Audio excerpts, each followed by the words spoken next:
Béni soit Dieu. Gloire à Dieu pour les cantiques de ce soir. C'est réellement une joie, un plaisir.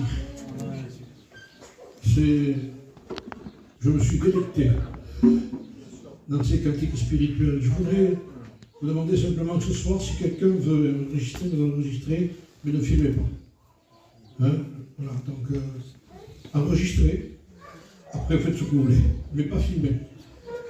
Gloire au Seigneur. S'il y en a un qui devrait être filmé, c'est bien le Seigneur, oui. Mais il n'a jamais essayé ça non plus. Quand on voulait le faire au roi, il se cachait dans les déserts, lui. Amen. Et c'est celui qui nous a aimés. C'est pas la nature de l'homme, ça. Hein? Quand on veut le faire au roi, c'est même pas la peine qu'on le cherche, il est là de suite, lui. Alors je bénis Dieu. J'ai aimé ce qui s'est passé ce soir, j'ai aimé les cantiques, j'ai aimé aussi l'atmosphère de la réunion. Et en réalité, si ces choses arrivent, c'est parce qu'on aime Jésus, que Jésus nous a aimés. Alléluia. Nous lui devons tout.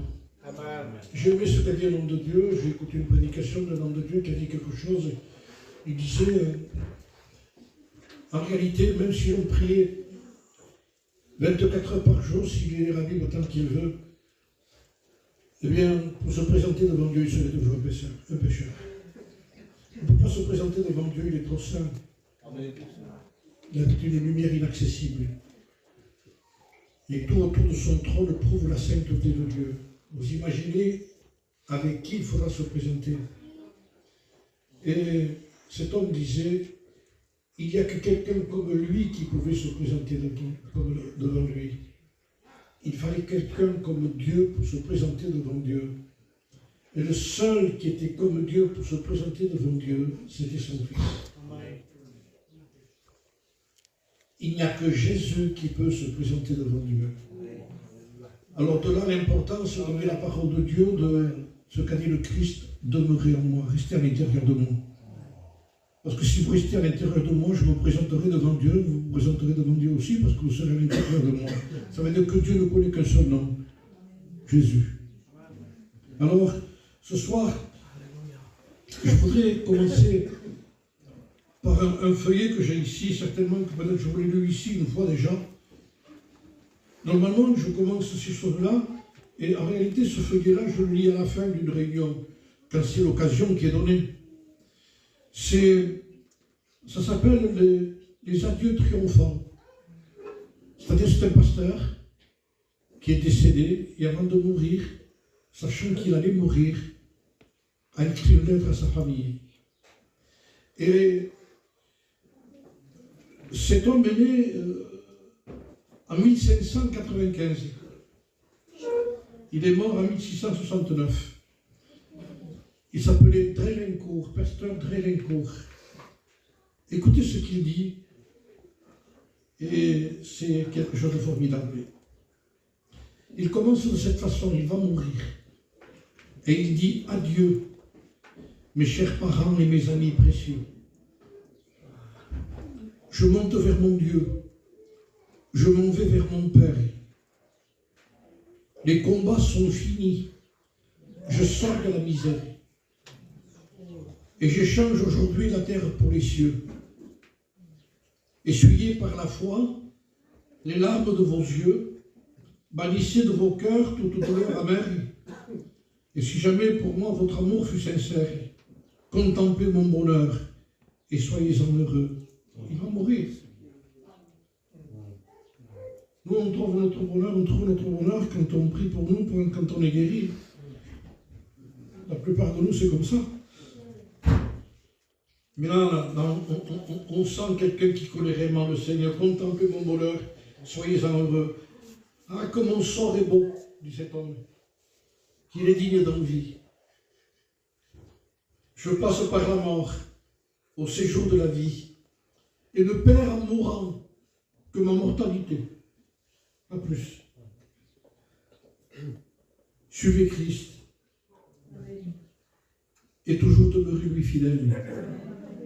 Si la mort désunit pour un temps limité, Dieu nous réunira dans la gloire éternelle.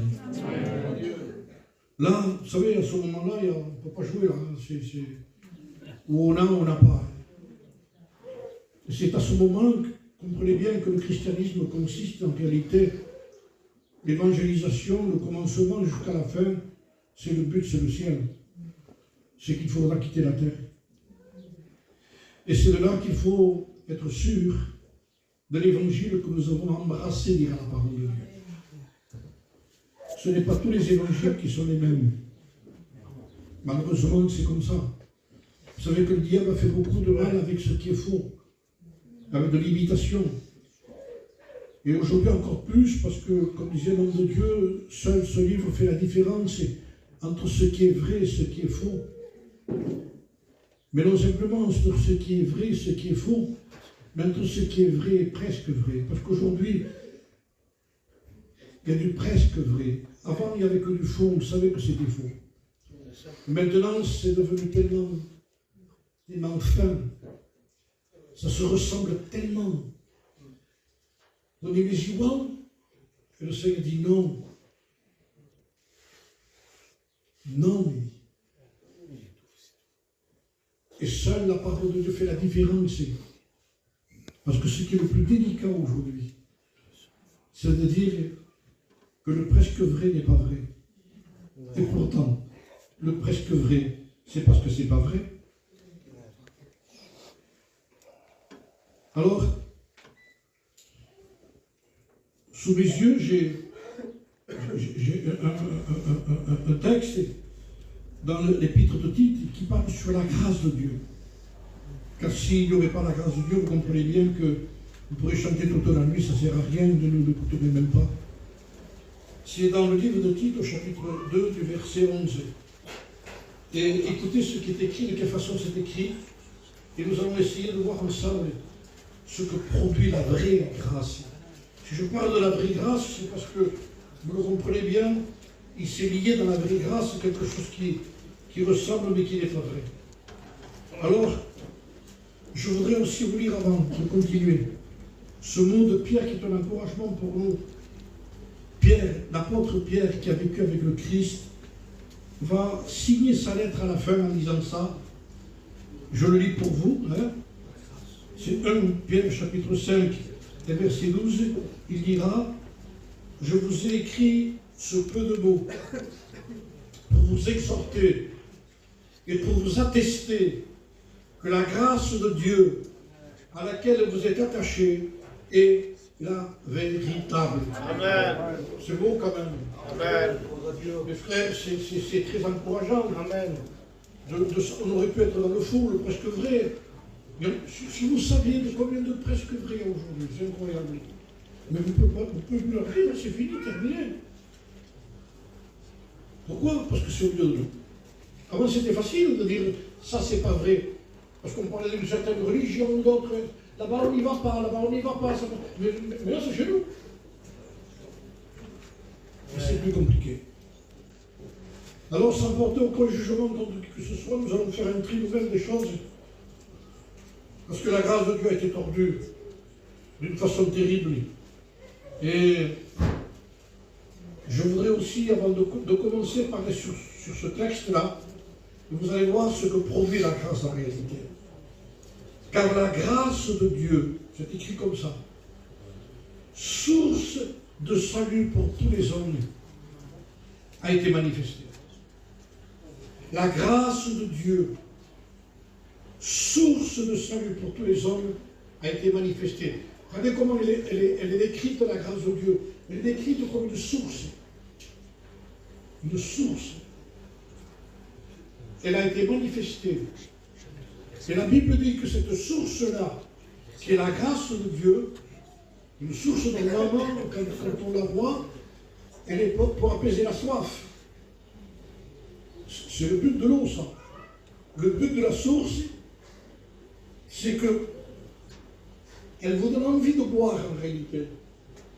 Mais elle peut produire deux choses, la source. Elle peut rafraîchir et elle peut apaiser la soif.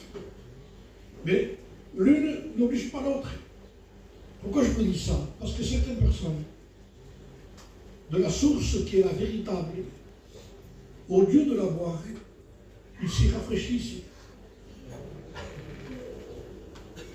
Alors, au lieu de dire j'ai plus soif, ils disent j'ai plus chaud.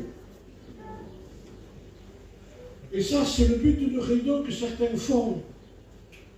Au lieu de vouloir apaiser la soif,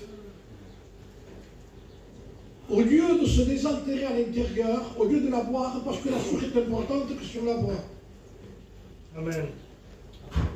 Sinon, vous allez passer qu'un moment dans la réunion et je voudrais vous dire qu'il y a des preuves. Si je vous parle de la grâce de Dieu, c'est parce qu'il y a des preuves quand quelqu'un l'a reçu. Il y a des preuves qui sont données quand quelqu'un l'a vu. Il y avait un mot qui se disait il y a quelques temps, de quelques années de ça, au sujet de ceux qui avaient bu, mais bu de l'alcool. Hein. Il disait, tu t'es vu quand tu as bu. Ça veut dire, mais tu n'as pas vu, tu le vois quand tu as bu, ça se voit quand quelqu'un a bu. Vous conduisez la voiture, vous voyez quelqu'un qui marche en face, et vous le voyez quand il marche, c'est même pas la peine qu'il mette un écriteau qu'il a bu. Sa marche prouve qu'il a bu. Et quand on passe, il dit, mais pourquoi? Parce que c'est sa voix. Sa conduite, sa façon de parler, sa façon de... Et plus il veut être le droit, plus on calme le mal. Il a bu. Ça se voit. Mais c'était pour le mal. Mais quand la grâce de Dieu, dira la parole de Dieu, a été bue, elle produit ce qu'elle est elle-même. Regardez, c'est écrit. Vous voyez comment c'est écrit? Car la grâce de Dieu, source de salut pour tous les hommes, a été manifestée. Et elle part, et là, il continue. Elle nous enseigne. La grâce qui est bue, elle amène en même temps l'enseignement. C'est terrible ça. Amen.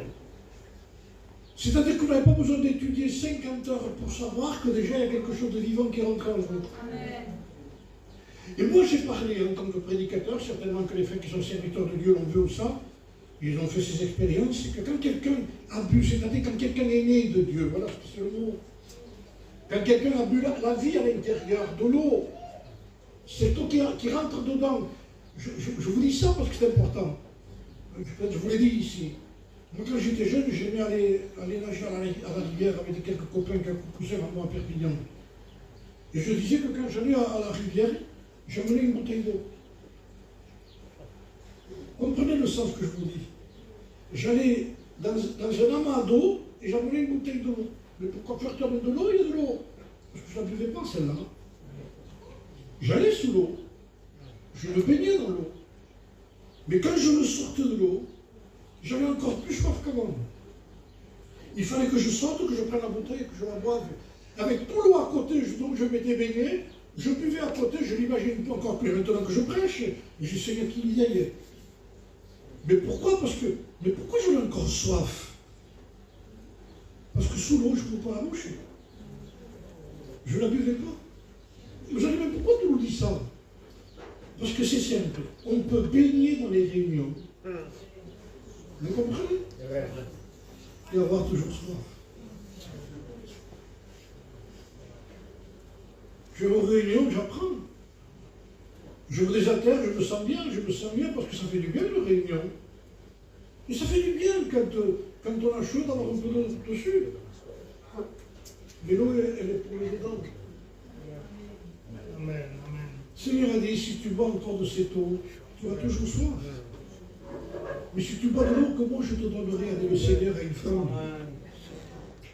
Alors là, c'est pas pareil.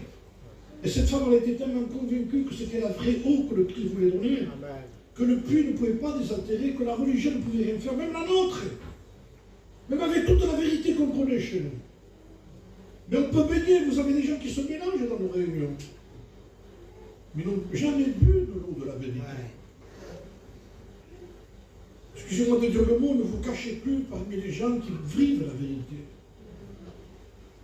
Ne vous cachez plus dans un local où les gens prêchent la vérité. Vivez la vérité vous-même. De toute façon, il y a des preuves quand quelqu'un l'a vu. Parce qu'elle reçoit en même temps l'enseignement, il dit. Déjà, quand elle rentre à l'intérieur, Et comme je le disais là, quand vous parlez avec quelqu'un qui a bu cette eau, quand il vous parle d'une connaissance que vous avez biblique, vous, parce qu'il y a longtemps que vous lisez, mais que lui ne connaît pas. Et quand vous parlez avec eux, moi ça m'est arrivé de parler avec quelqu'un, de me parler de choses bibliques, de textes, sans le savoir. Mais c'était la vie qui était rentrée. C'est vrai. Et sans connaître le texte, il connaissait déjà ce qui s'est passé dans sa vie. Et quand je lui parlais, tu sais que ce que tu lis est écrit? Ah non. Tu sais que ce que tu parles ici est écrit dans la Bible? Ah non. Pourquoi? Parce que déjà la Bible, parce que déjà la parole de Dieu était en train de l'enseigner déjà. C'est le vrai enseignement. Vous avez des gens qui, à 30 ans, qui sont baptisés. Il y a 30 ans, il est temps que tu bois alors. Tu te rends compte que tu peux mourir sans avoir jamais bu l'eau, cette eau-là? Cette véritable grâce, la vraie grâce qui nous enseigne. Et regardez la preuve réelle de quelqu'un. Elle ne peut pas tromper. C'est pour ça que c'est important de savoir si c'est vrai qu'on a bu ou pas. Ce n'est pas nous persuadant nous-mêmes. Je suis chrétien, je suis chrétien. Non, il reconnaît l'arbre par le fruit de toute façon. Il y a trop de gens qui n'ont pas donné des preuves de leur salut. Quand quelqu'un est sauvé, il donne des preuves de son salut. Et écoutez ce que produit cette eau. C'est elle qui fait tout en réalité. Quand quelqu'un reçoit cette vie, il laisse faire cette eau en lui. Écoutez ce que produit cette eau, il dit, elle nous enseigne. À quoi? À renoncer. D'entrée. Immédiatement. Le premier enseignement que produit l'eau qui rentre à l'intérieur, écoutez frères et sœurs, je ne sais pas, amis qui êtes là, c'est vous qui savez ce que vous avez vu ou pas. Si vous ressentez que cet évangile qui entre à l'intérieur vous pousse à la priorité des priorités déjà quand on devient chrétien, c'est on apprend à dire non. Preuve distincte de quelqu'un qui vient déjà à l'évangile. Preuve distincte. Ça y est, c'est en lui déjà. Quelque chose qui n'existe pas. En dehors du vrai christianisme, ça n'existe pas. Vous avez déjà baptisé qui ne savent pas dire non. Ils disent toujours oui au péché. Oui au monde. Oui aux choses de la terre. Oui à n'importe quoi. Oui à la magouille. C'est pas normal. C'est pas normal. Il faut un perfectionnement après dans la marche avec Dieu, mais déjà la naissance est liée, la vie est liée déjà. À partir du moment où on reçoit cet enseignement, cette eau qui entre à l'intérieur, elle nous enseigne à dire non, à renoncer. À quoi? C'est écrit. À l'impiété. Mais vous vous rendez compte? Il faut passer 50 ans pour quelqu'un. C'est pour ça que je dis, quand quelqu'un a bu cette eau, quand quelqu'un est né de Dieu, mais ça y est. C'est à l'intérieur. Il sent déjà qu'il ne peut pas avoir les mêmes compagnies qu'avant. Il sent des symptômes en lui, ou en elle, ou ce qu'elle disait avant, ça lui coûte à le dire. Il y a un combat encore, mais il y a la victoire, ça y est, ça y est. Il y a quelque chose qui est différent à l'intérieur. Je disais, j'en ai parlé dans des prédications il y a longtemps de ça. Si vous prenez deux ballons de la même qualité, pareil. Si vous en gonflez un, vous l'attachez, vous prenez l'autre, vous le gonflez au gaz ou à l'hélium. C'est le même, la même couleur. Vous le lâchez, il y en a un qui descend, il y en a un qui monte. Mais vous dites, mais c'est le même, c'est le même. Mais quelle est la différence? Donc pourquoi un monte et l'autre descend? C'est oui ce que c'est Chine. Si vous le lâchez, ça y est, ça va. Mais quelle est cette nature? C'est pas l'extérieur, la nature, c'est ce qu'il y a dedans. Pourquoi un est porté vers les choses d'en haut et l'autre vers les choses d'en bas? Il faut en conclure quelque chose, frères et sœurs. Ce n'est pas en rentrant toujours, en apprenant par rapport aux gens, il faut que tu boives toi. D'abord, de toute façon, Jésus était seul avec la Samaritaine. Hein. Ce n'était pas dans une grande réunion d'évangélisation. Hein. Il y avait un contact. Ce contact a produit quelque chose de véritable, de vivant. Pourquoi ce ballon, notre monte, notre descente, c'est ce qu'il y a dedans qui est différent? Pourquoi l'autre transpire aux choses de Dieu? Parce qu'au lieu de se rafraîchir dans les réunions, il dit, non, il dit, j'ai soif. Il faut que je boive de cette eau-là. Il faut qu'elle rentre à l'intérieur. Et quand ce vrai évangile qui rentre à l'intérieur, moi je parle avec les frères ici, je suis diabétique, je me fais 4 insulines par jour. Mais je disais, si je prends l'insuline, moi, avec la seringue, je la mets comme je me mouille le bras, je me masse comme ça, là. Mon diabète ne descend pas. Mais pourtant, j'ai mis l'insuline comme ça, je l'ai massé, ça ne pénètre pas. Qu'est-ce qu'il faut? Il faut l'injecter dedans. Parce que le problème est dedans. Les frères, notre problème est dedans. Ce n'est pas à l'extérieur. On peut imiter un chrétien. Je vous promets qu'on peut imiter un chrétien. Excusez-moi les jeunes. Hein? Je vous encourage à continuer avec votre Bible dans la main et un stylo. Mais si vous imitez quelqu'un qui a un stylo et une Bible, ça ne marchera jamais non plus.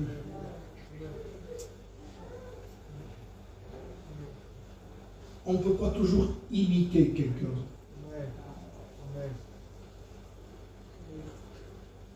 Pilate a posé une question à Jésus. Es-tu roi? Et Jésus lui répond, est-ce de toi-même que tu le dis? Ou parce que d'autres t'ont dit de moi? Je répète le mot. Es-tu roi? Et Jésus répond, est-ce de toi-même que tu le dis? Ou est-ce que je vois le mot, ou parce que tu es un perroquet?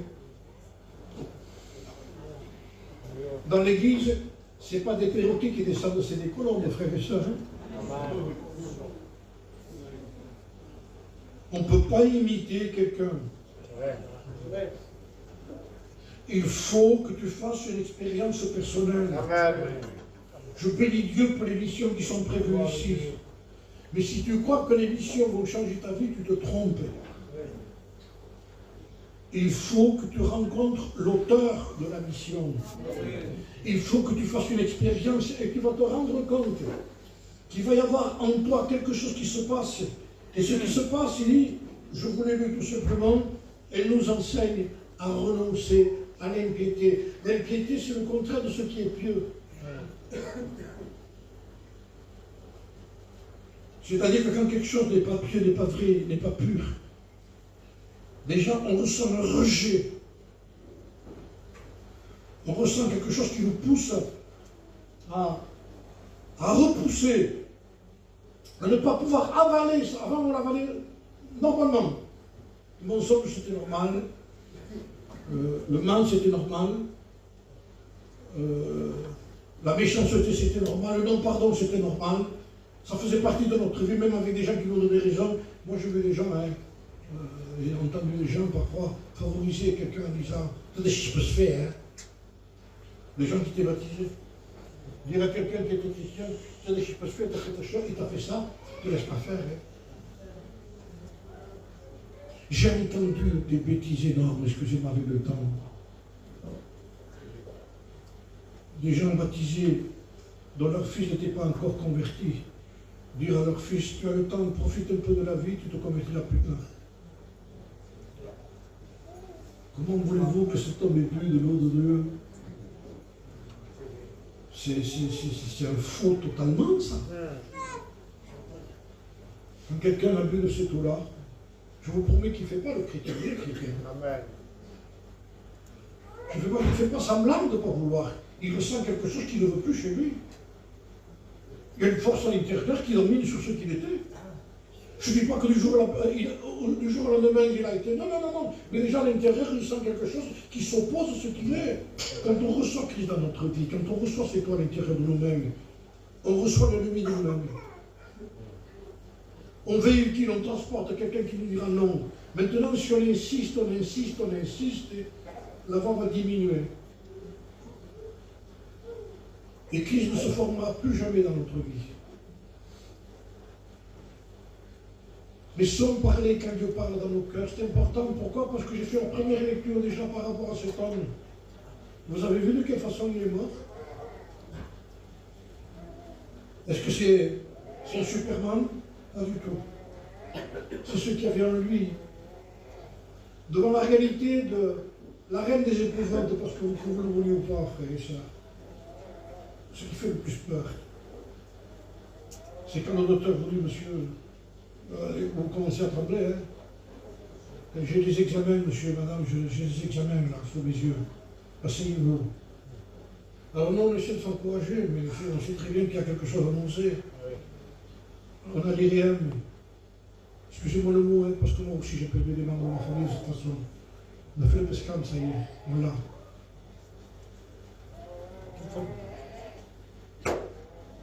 Là est la réalité, frères et sœurs, de ce qu'on est. Et là dépend toute notre vie chrétienne, ce que nous avons été ou pas. Je ne dis pas qu'à ce moment-là, on a une force de... Non, non, non, non, mais on comprend qu'il y a quelque chose en nous qui est beaucoup plus fort que la mort. Christ, qui a vaincu la mort. Amen. S'il n'est pas en nous, on a tous peur, c'est non pas ça. Mais à un niveau différent. S'il y a quelque chose qui domine en nous, c'est que nous lui avons laissé la place quand il fallait.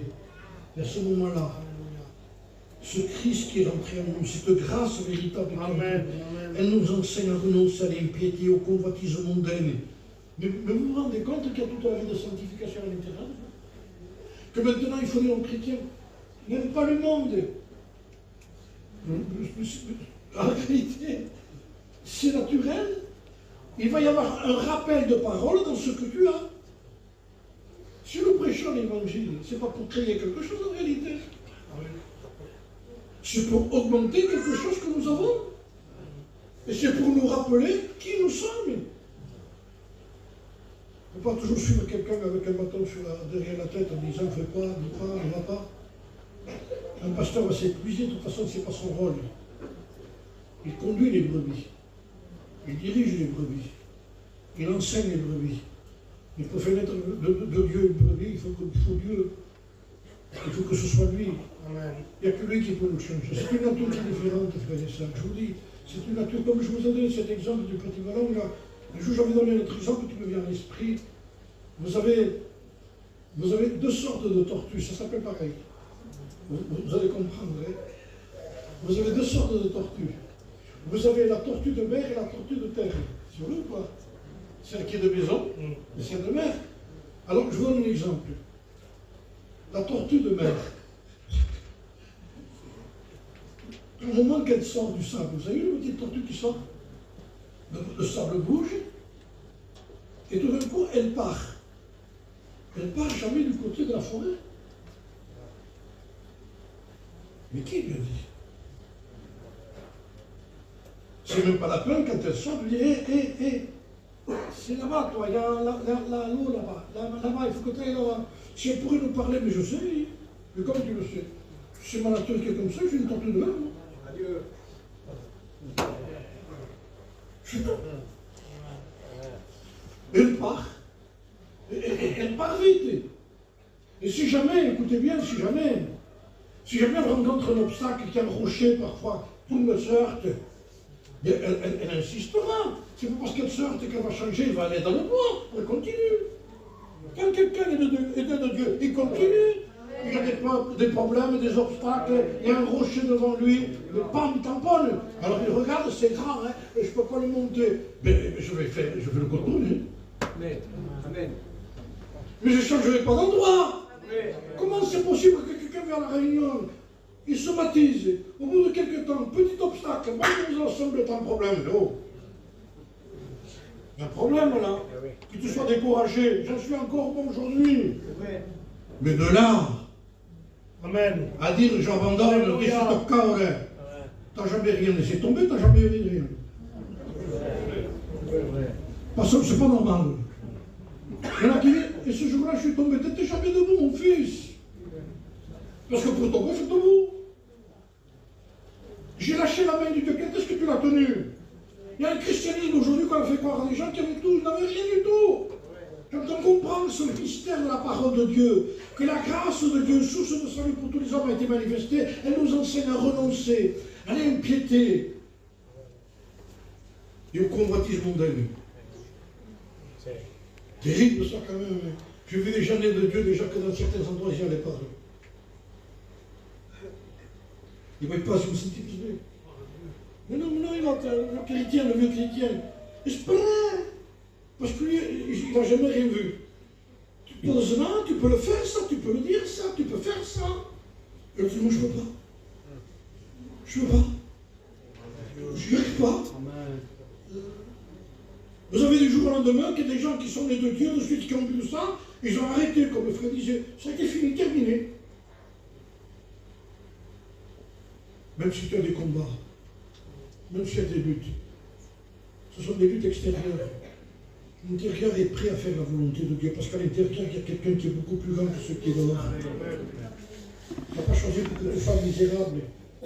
Quelqu'un qui traîne toujours, qui va d'un côté et de l'autre, et que pour prouver sa piété, il changera de local. Je ne veux plus ici, j'irai là-bas, tu peux aller où tu veux. Quand quelqu'un il est de Dieu, il est bien mené, parce qu'il est bien avec Dieu en réalité. Tant qu'on n'a pas trouvé la paix, on la cherche dans les locaux. Je vous promets, je vous dis quelque chose. Aujourd'hui, à risque de ce que je dis, c'est peut-être dans les endroits où vous le trouvez le loin. Vous risquez plus de trouver Dieu tout seul en cherchant Dieu que dans certains endroits où on a peur de qu'il soit plus. Tellement l'évangile a été bradé, mélangé, je dirais presque souillé, que Dieu me pardonne ce que je dis ici, mais ça a été vrai, c'est vrai. Par une façon d'évangéliser qui n'a rien à voir avec la parole de Dieu, qui semblerait que ça avait une auteur extraordinaire de bénédiction, mais qui n'était que pour brasser le monde, pour faire ressentir des présences qui n'existent pas dans la Bible en réalité. On veut dire aux gens, vous allez ressentir quelque chose, on n'a rien à ressentir. C'est une décision que nous prenons. Où on suit ou on ne suit pas. On n'attend pas d'avoir envie, l'envie n'existe pas dans la Bible.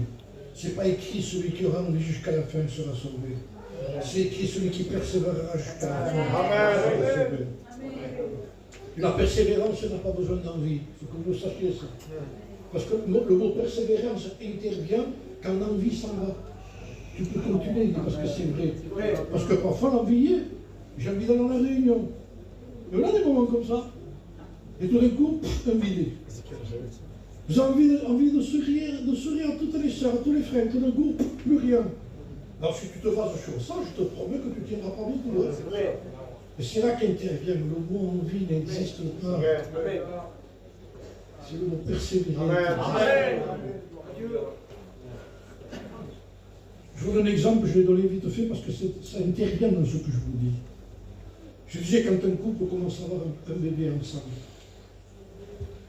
Au premier biberon, il y a qui sont ensemble, ils sont tous les deux. Parce que le père aussi veut le voir. Ça c'est 9h du soir. Après le second, c'est minuit. Donc, le mot envie de regarder le petit voir le biberon, c'est minuit. Après, c'est 3h du matin. Je vous promets que l'envie n'y est plus. Alors, imaginez, l'envie est partie là. Mais il y a quelqu'un que vous aimez ici. Et que l'envie, vous n'avez plus besoin de le voir, il est d'en avoir. Vous dites, Capgemini, il faut que je me lève. Et même avec les yeux fermés. Et même si vous êtes fiévreux ou fiévreuse, un cannabis, mais il y a quelqu'un qui vous pousse, au-delà de votre santé, au-delà de votre envie. Terran, il est né, ce petit 3,5 kg là, il prend une dimension énorme dans votre vie, parce que vous l'aimez. Alors automatiquement votre envie s'en va, c'est le mot persévérance, il faut persévérer, lève-toi, persévère, je t'aime. Si je pourrais vous parler, tu t'aimes. Je n'ai rien demandé moi. Je suis là, nourrissez-moi. Ça c'est la persévérance. Quand on est enfant de Dieu, on n'a pas toujours envie. Et vous le savez que c'est vrai ce que je vous dis. On n'a pas toujours envie de prier. Mais quand quelqu'un l'a pu, c'est tout. Il y a quelque chose qui est vivant en lui. Il y a quelque chose qui est vivant, qui nous pousse à haïr tout ce que Dieu haït. Alléluia. C'est un miracle. Amen, amen. On n'a pas cette nature, mes frères et sœurs. Ne vous mettez pas des galons si vous vous séparez du monde. C'est celui qui est en vous qui le produit. Nous ne mettons pas les galons si tout d'un coup nous avons envie de prier, nous continuons à prier. C'est encore la grâce de Dieu qui se manifeste par cette eau qui rentre à l'intérieur, car la grâce de Dieu, source de salut pour tous les hommes, a été manifestée. Elle nous enseigne à renoncer, dire à la parole de Dieu, à toute impiété, amen, et aux convoitises mondaines, c'est-à-dire à l'esprit du monde, et à vivre dans le siècle présent. Ça veut dire, n'attendez pas d'être un chrétien quand vous serez mort. C'est pendant qu'on est vivant que nous prouvons que le royaume des cieux existe. Et oui, oui, c'est ça la différence qu'il y a entre quelqu'un qui est chrétien et quelqu'un qui ne l'est pas. Les gens savent le fruit. Hein. Vous comprenez ça? Les gens entendent la chrétienne chanter des cantiques au lieu de mettre de la musique du monde à l'intérieur, à fond. Les derniers disques qui sortent en Espagne, ou autre chose. Ça s'entend un chrétien. Ça se sent un chrétien. Quelqu'un qui a bu, il a bu. Hein. Il y a quelque chose qui sort de lui. Je vous dis que c'est possible. Pourquoi? Parce que je vous prouve ici par le texte que c'est cette eau que nous buvons qui produit tout. En un mot, ne faites pas, laissez-le faire.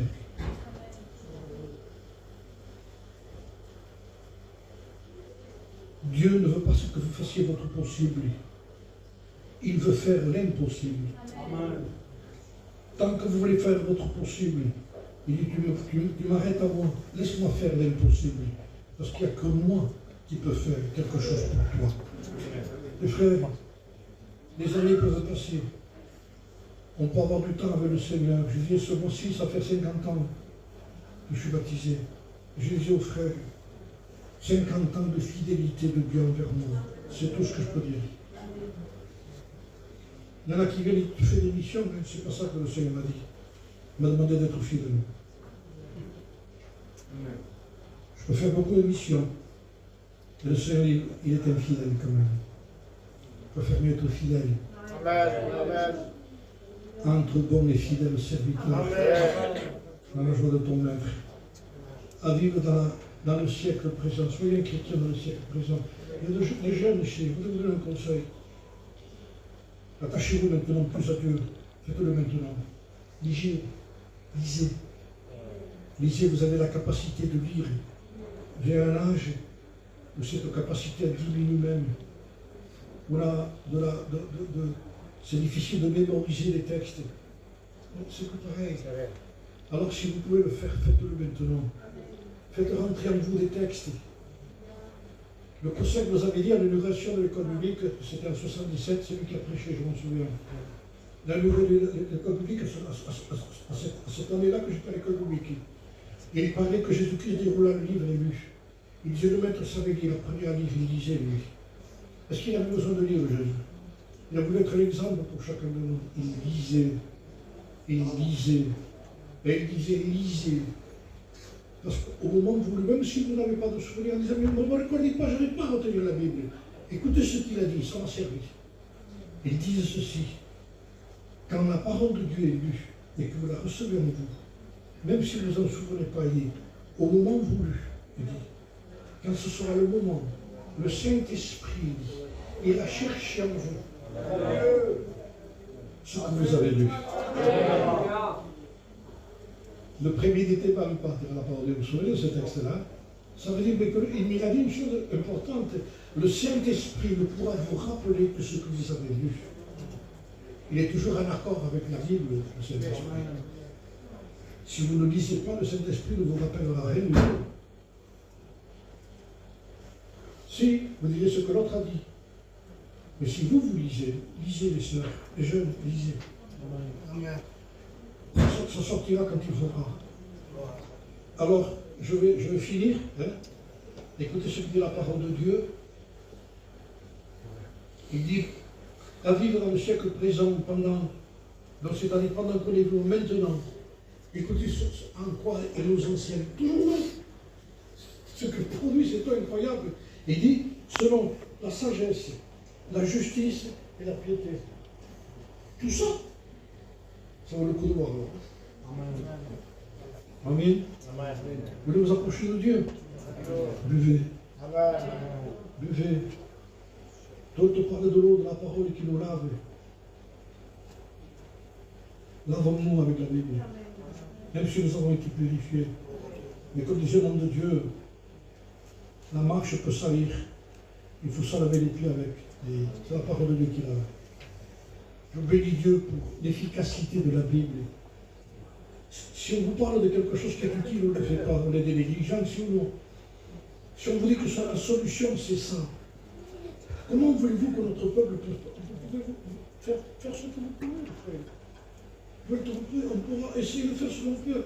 Mais si nous ne nous mettons pas à l'œuvre, si quelqu'un se regarde et se met à l'œuvre, celui-là sera heureux. Ça veut dire, si on vous dit que lire est une bénédiction, c'est plus qu'une bénédiction, la parole de Dieu qui nourrit notre âme, pourquoi lui parle? Ne me répondez pas, les sœurs, est-ce que vous lisez la Bible? Les frères, la Bible que vous avez, est-ce que vous la lisez? Tout est là. Tout est là. Vous voulez votre bonheur? Lisez vos livres. Vous voulez parler avec Dieu? Priez. Deux choses nous demande Dieu, lis et prie. Que ça, lis et prie, c'est suffisant. Après, les autres choses se feront aussi dans le local. Ce que produit la parole de Dieu, ce que produit cet enseignement de la grâce de Dieu, il dit, en attendant la bienheureuse espérance, en même temps, elle produit en même temps quand c'est vu l'envie du retour de Jésus. C'est terrible, mais heureuse espérance. La vraie grâce nous fait attendre son retour. Nous pousse à soupirer, amour, soupir vers Dieu. Elle pousse les soupirs vers Dieu. La Bible dit des soupirs inexprimables. Mais quand c'est vers Dieu, même si c'est dans ce mot-là, il peut y avoir toute une prière. Je vous promets que dans ces choses-là, il peut y avoir toute une prière. Un jour, je lisais ma Bible comme tout chrétien, pas comme tout prédicateur, comme tout chrétien, parce que parfois on lit pour prêcher. Non, parce que moi j'en ai besoin. Et j'ai lu quelque chose qui m'a fait beaucoup de bien, je vous en fais part, c'est quelque chose de très simple. Je lisais le livre de l'Apocalypse, et quand je lis l'Apocalypse, je vous promets que je m'y perds complètement. Je ne suis pas le spécialiste de ça, je comprends les 7 églises, je lis ça. Quand j'arrive que Jean, Dieu l'appelle, il monte Jean, et qu'il voit une porte ouverte, et pof, il est enlevé une montagne derrière. Et c'est là que j'ai lu. Quand il rentre à l'intérieur, la première chose qu'il voit, c'est un trône. Et il voit Dieu. Et il voit surtout la sainteté de Dieu. Tout est pur. Mais il voit aussi, vous le lirez, un arc-en-ciel autour. Un arc-en-ciel. Toujours, j'en ai vu un il n'y a pas longtemps. Vous savez comment on sort un arc-en-ciel? L'arc-en-ciel, il faut deux choses pour qu'il y ait un arc-en-ciel. Il faut de la lumière et il faut de l'eau, il faut qu'il n'y ait plus. Quand il pleut et que la pluie s'arrête et que le soleil sort, c'est là que sort l'arc-en-ciel, vous l'avez remarqué. Il y a toutes les couleurs qu'il y a comme ça. Et quand je me suis trouvé dans ce texte-là, que je regardais l'arc-en-ciel, je dis Seigneur, c'est le signe de l'alliance, ça. Il dit oui. Dans mon cœur, je parlais de ça seul. Mais alors, pour produire l'arc-en-ciel, il faut la lumière. Donc ça c'est toi. Et l'eau. Et dans mon cœur venait cette pensée, tes larmes. Si tu es devant le trône et tu sors des petites larmes de l'eau, un peu d'eau qui sort de ton œil là, moi je conclus entre ma lumière et l'eau que tu produis, je fais l'arc-en-ciel de l'alliance vis-à-vis de toi. Je dis Seigneur, merci. Avec une larme, dis oui. Parce que c'est ton cœur qui se repent devant Dieu. Et quand Dieu voit que quelqu'un s'abaisse, alors Dieu se glorifie. Amen. Parce que la sainteté de Dieu en réalité, elle nous abaisse, elle nous humilie. Seigneur, tu m'as fait grâce. Que Dieu soit béni et que Dieu nous fasse montre l'importance qu'il y a à lire la parole de Dieu. Moi, je ne suis pas un grand lecteur, mais je suis obligé. Et comme disait Dieu, ne lis pas la Bible parce qu'on a envie, mais parce qu'on a besoin de lire. Amen. N'attendez pas l'envie, ça ne marche pas. Tu me regardes, religieux. Un homme de Dieu disait ça. On ne prie pas parce qu'on a envie de prier, mais parce qu'on a besoin de prier. Mais le Seigneur semble que sont falses. Non, non, non, il n'était pas faux. Tu te fais violence. Non, non, tu n'es pas un faux. Ça m'est arrivé de prendre ma voiture, de mettre dans un coin, il dit Seigneur, tu voilà. Il dit, mais c'est là que je te veux, moi. Il dit. Amen. Mais Seigneur, je n'ai pas grand-chose à te dire, mais je voulais te voir, moi, c'est tout. Quand on dit Seigneur, je viens te voir, je n'ai presque rien à te dire, merci, c'est tout. Mais c'est suffisant, il dit, je voulais te voir. Quand j'allais chez mon père, quand il était vivant, que je montais à la maison, moi, je montais à la maison, on n'était pas parleurs, moi et lui. Mais je montais à la maison, on travaillait, elle s'entendait. J'ouvrais le frigidaire, je vais à la maison, je faisais un tour comme ça. Bon, on baille, baisse. C'était suffisant pour lui. Il voulait que je vienne, il voulait me voir. À plus forte raison. Il dit, prie ton Père qui est dans le secret, ton Père qui est dans le secret te voit. Il te voit. Il te voit. Amen. Un homme a dit, ne privez pas votre présence du Père, il vous veut. Si vous strollez votre petite, si vous enlèvez vos petits, c'est une petite fille de folle, ça le fait. Pourquoi tu me sors mon petit? Mais pourquoi regarde Young, pourquoi tu me l'amènes pas? Pourquoi tu me le sors? C'est ça le propriétaire, il ne parle pas, il ne fait rien, mais il le veut. Dieu nous aime plus à nous que ce que nous on aime de lui. Il aime plus notre compagnie que ce que nous on aime la sienne. Alors ne le privons pas. Amen.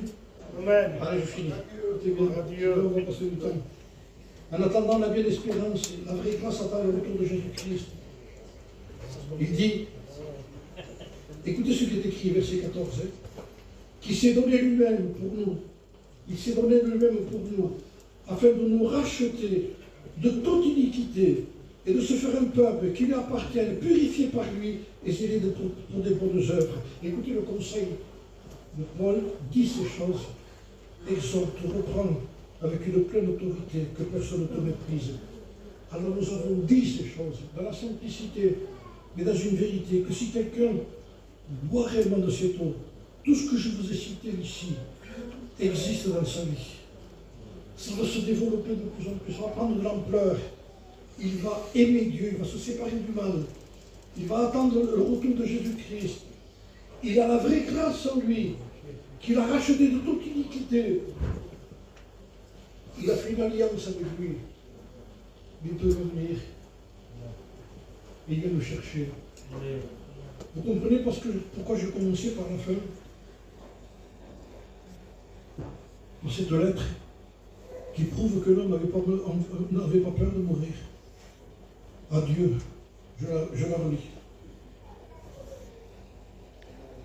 Adieu mes chers parents et mes amis précieux. La grâce en lui. Sinon il ne peut pas. Tu ne peux pas, hein.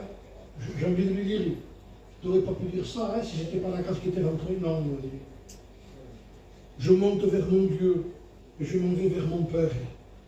Les combats sont finis, je sors de la misère et je change aujourd'hui la terre pour les cieux. Essuyez par la foi les larmes de vos yeux, bannissez de vos cœurs toute douleur amère. Et si jamais pour moi votre amour fut sincère, contemplez mon bonheur et soyez-en heureux. Contemplez mon bonheur, je parie. Seigneur, c'est le contraire de la sagesse humaine, ça. Quelqu'un qui meurt, il dit, contemplez mon bonheur. Mais c'est pas vrai. C'est le vrai évangile. Je sais que c'est un peu loin de nous, mais c'est le vrai évangile. Amen. Et il dit là, ah que mon sort est beau, ah que mon sort est beau, qu'il est digne d'envie par quelqu'un qui connaît ses choses aussi. C'est pas modèle. Quelle place meilleure que de partir avec Dieu? Dites-moi, franchement, est-ce que c'est pas vrai ce que je vous dis maintenant? Il est plus difficile pour un chrétien de vivre que de mourir. Costa vivre, c'est plus un problème. Tu as peur de te perdre aujourd'hui, tu as peur que quelqu'un te fasse faire quelque chose qu'il ne faut pas. Et quand tu as fini, que tu déposes les armes. Amen. Et que Seigneur, c'est fini. Et que tu sens que la gloire de Dieu vient te chercher, que tu pars avec lui. C'est l'évangile, la conclusion de toutes nos réunions, de toutes nos missions, de celui qui est venu, de celui qui a prêché, de celui qui a chanté. La conclusion de tout, c'est ça. Partir avec Dieu. Ah, comme on sort et beau.